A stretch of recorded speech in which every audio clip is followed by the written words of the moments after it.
आज हम बात करने वाले हैं जो अभी हाल ही में 67वें रेमन मैग्सेसे पुरस्कार दिए गए हैं। उन पुरस्कारों के बारे में आज हम बात करेंगे। जो ये 67वां जो पुरस्कार है, ये 2025 में दिया गया है और इसमें 3 लोगों को ये पुरस्कार दिया गया है, जिसमें से एक संस्थान है जो कि भारत से संबंधित है और बाकी 2 व्यक्तित्व को दिया गया है। तो जो संस्थान है भारत का, वो है एजुकेट गर्ल। इस संस्थान की जो संस्थापक हैं वो हैं सफीना हुसैन।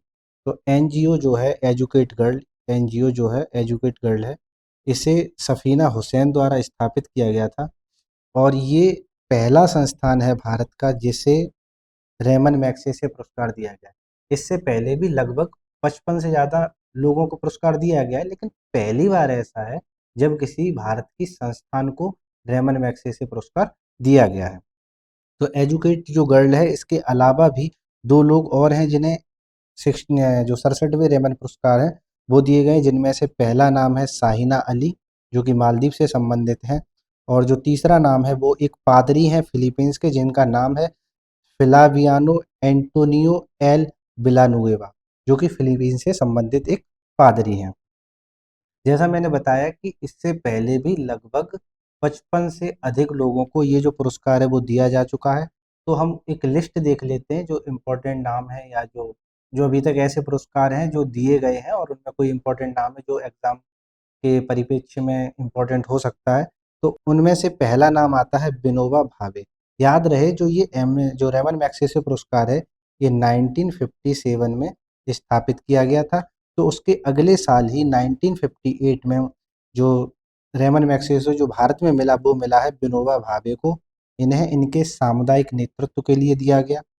अगला पुरस्कार है मदर टेरेसा को, जो दिया गया 1962 में दिया गया है और इन्हें शांति और अंतर्राष्ट्रीय समझ के लिए पुरस्कार दिया गया था। 2000 में यह पुरस्कार अरुणा रॉय को दिया गया सामुदायिक नेतृत्व के लिए। 2006 में यह पुरस्कार अरविंद केजरीवाल को मिल चुका है, जो कि दिल्ली के पूर्व मुख्यमंत्री रहे हैं। इन्हें सामुदायिक नेतृत्व के लिए दिया गया है। सोनम वांगचुक, जिन्हें कि 2018 में सामुदायिक नेतृत्व के लिए दिया गया और अभी ये जेल में है। जो अभी केंद्र सरकार है, उन्होंने जो लद्दाख में जो प्रोटेस्ट हुए उनके तहत इन्हें जेल में बंद कर दिया है। 2019 में जो पुरस्कार मिला था वो रवीश कुमार को मिला था पत्रकारिता के क्षेत्र में। ये पहले एनडीटीवी के पत्रकार हुआ करते थे और अभी ये स्वतंत्र अपना जो ऑफिशियल चैनल है वो चला रहे हैं रवीश कुमार के नाम से। इसके बाद 2023 में जो पुरस्कार मिला वो चिकित्सा क्षेत्र में मिला डॉक्टर आर रवि कन्नन को। अभी हाल ही में जो 2025 का रेमन मैग्सेसे पुरस्कार दिया गया है, वो दिया गया है एक एनजीओ है जिसका नाम है एजुकेट गर्ल। एजुकेट गर्ल है और इसकी जो संस्थापक हैं वो हैं सफीना हुसैन। सफीना हुसैन। तो हम बात कर लेते हैं कि ये रेमन मैग्सेसे पुरस्कार होता क्या है। तो अगर हम रेमन मैग्सेसे पुरस्कार की बात करें तो इसकी जो स्थापना है वो 1957 में की गई थी। इसकी जो स्थापना 1957 में की गई, फिलीपींस के पूर्व जो राष्ट्रपति हैं रेमन मैग्सेसे, उनकी स्मृति में की गई थी। इसे एशिया का नोबल पुरस्कार भी कहा जाता है। ये सिर्फ एशिया के लोगों को दिया जाता है और इसे एशिया का नोबल पुरस्कार कहा जाता है। ये एशिया के उन व्यक्तियों और संस्थाओं को प्रदान किया जाता है जिन्होंने सार्वजनिक सेवा, सामुदायिक नेतृत्व, पत्रकारिता, साहित्य और रचनात्मक संचार कला के क्षेत्र में असाधारण योगदान दिया हो। तो ये कुछ क्षेत्र हैं जिनके लिए दिया जाता है। तो इसमें सबसे पहला है सार्वजनिक सेवा है, सेकंड है सामुदायिक नेतृत्व है, सामुदायिक नेतृत्व है। तीसरा जो है वो है पत्रकारिता। पत्रकारिता के क्षेत्र में ही किसको दिया गया था? रवीश कुमार को दिया गया है, याद रखना है। साहित्य है और रचनात्मक संचार कला है, रचनात्मक संचार कला है।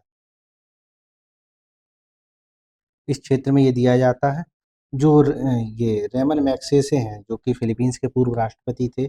इन्हें इनकी नेतृत्व क्षमता, ईमानदारी और जनता के प्रति सेवा भाव को सम्मानित करने के उद्देश्य से यह पुरस्कार प्रारंभ किया गया था। पुरस्कार के तहत जो दिया जाता है, वो जो विजेता होता है उसको एक प्रमाण पत्र दिया जाता है और एक पदक प्रदान किया जाता है। जो पदक बना होता है उसमें रेमन मैग्सेसे हैं उनकी पिक्चर छपी होती है।